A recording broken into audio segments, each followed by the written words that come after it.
വൈദ്യുതി ലൈനിൽ തട്ടെന്ന് ആരോപിച്ച് നല്ല കായ്ഫലുണ്ടായിരുന്ന 28 കവുങ്ങളുടെ മണ്ട വെട്ടി കളഞ്ഞിരിക്കുകയാണ് KCB. അങ്ങ് കാസർഗോഡ് 9 വർഷം മുമ്പ് വെച്ചു പിടിപ്പിച്ച നിറയെ കായ്ച്ചിരുന്ന കവുങ്ങളുടെ തലയാണങ്ങ് വെട്ടിക്കളഞ്ഞത്. വൈദ്യുതി ലൈനിൽ തട്ടുന്നത് പോലെ എന്തിനാ കവുങ്ങ് വെച്ച്? അതുകൊണ്ടല്ലേ വെട്ടിയേ? അത് തന്നെയാണ് KCB ചോദിക്കുന്നത്. പക്ഷേ ഈ കവുങ്ങളുടെ ഉടമസ്ഥനായിട്ടുള്ള ബാലസുബ്രഹ്മണ്യ ഭട്ട് പറഞ്ഞത് ലൈനിൽ നിന്ന് കുറച്ച് വിറ്റിട്ടാണ് കവുങ്ങുകൾ വെച്ചത്. പക്ഷെ വൈദ്യുതി പോസ്റ്റ് ചെരിഞ്ഞപ്പോൾ ലൈൻ കവുങ്ങിന്റെ മുകളിലേക്ക് ചായുകയായിരുന്നു എന്നാണ്. തോട്ടത്തിലൂടെ കടന്നു പോകുന്ന 2 വൈദ്യുതി തൂണുകളിൽ ഒന്ന് വലിച്ചു കെട്ടിയിരുന്ന കമ്പി കാലപ്പഴക്കം കൊണ്ട് പൊട്ടിപ്പോയപ്പോൾ തൂണ് ചെരിഞ്ഞു. ഇതോടെ 2 വരി കവുങ്ങിന്റെ ഇടയിൽ കൂടെ പോയിക്കൊണ്ടിരുന്ന വൈദ്യുതി കമ്പി ഒരു നിര കവുങ്ങളുടെ മുകളിലേക്ക് ചായുകയായിരുന്നു. അതാണ് സംഭവം, അല്ലാതെ വൈദ്യുതി ലൈനിൽ തട്ടുന്നത് പോലെ കവുങ്ങ് വെച്ചതല്ല.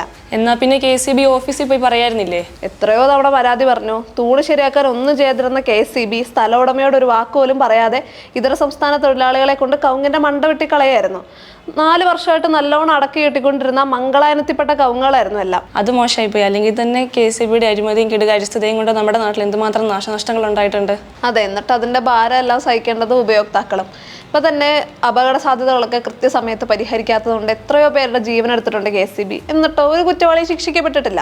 2023 ഓഗസ്റ്റിൽ ഓണത്തിന് മുൻപ് കോതമംഗലം വാരാപ്പെട്ടിയിൽ തോമസ് എന്നുള്ളൊരു കർഷകന്റെ 400 കൊലവാഴകളാണ് KCB വെട്ടിക്കളഞ്ഞത്. ജനരോഷം ശക്തമായതോടെ 3.5 ലക്ഷം രൂപയുടെ നഷ്ടപരിഹാരമൊക്കെ കൊടുക്കാന്നൊക്കെ പറഞ്ഞു. അങ്ങനെ കേരളത്തിൽ അങ്ങോളം ഇങ്ങോളം നിരവധി ദാർഷ്ട്യം KCB നടപ്പാക്കുന്നുണ്ട്. കൃഷിയിടങ്ങൾ വെട്ടി നിരത്തുമ്പോൾ ഒരു മുന്നറിയിപ്പ് പോലും കൊടുക്കാറില്ല. വാഴകൃഷി നശിപ്പിച്ചതിൽ എത്രയോ രൂപയുടെ നഷ്ടമാണ് കവുങ്ങ് കൃഷി നശിപ്പിക്കുമ്പോൾ ഉണ്ടാകുന്നത്. എത്രയോ വർഷങ്ങൾ വരുമാനം കിട്ടേണ്ടതായിരുന്നു. അല്ലേ തന്നെ കർഷകർക്ക് ആവശ്യത്തിലധികം പ്രശ്നങ്ങളുണ്ട്. അതിൻ്റെ കൂടെയാണ് KCBയുടെ ക്രൂരത കൂടി. എന്തായാലും ബാലസുബ്രഹ്മണ്യ ഭട്ട് 8 ലക്ഷം രൂപയുടെ നഷ്ടപരിഹാരം ആവശ്യപ്പെട്ടുകൊണ്ട് പരാതി കൊടുത്തിട്ടുണ്ട്. ശരിക്കും നഷ്ടപരിഹാരം കൊടുക്കേണ്ടത് KCB അല്ല, ആ കവുങ്ങ് വെട്ടാൻ പറഞ്ഞ ഉദ്യോഗസ്ഥനെ കൊണ്ട് തന്നെ കൊടുപ്പിക്കണം. അത് ശരിയായി. ഇതിന് ഉത്തരവാദിയ ഉദ്യോഗസ്ഥനെ കൊണ്ട് ആ നഷ്ടപരിഹാരം കൊടുപ്പിച്ചാൽ ഇനിയൊരുത്തരും കർഷകരുടെ അധ്വാന ഫലത്തിന്റെ മേൽ കൈവയ്ക്കാൻ ധൈര്യപ്പെടില്ല. ഇതൊരു പാടാകണം. ബാലസുബ്രഹ്മണ്യ ഭട്ടിന് പൂർണ്ണമായിട്ടുള്ള നഷ്ടപരിഹാരം കിട്ടുകയും ചെയ്യണം. തൂണ് ശരിയാക്കുന്നതിന് പകരം കവുങ്ങിന്റെ മണ്ട വെട്ടാൻ ഉത്തരവിട്ട കുറ്റവാളി ശിക്ഷിക്കപ്പെടുകയും വേണം.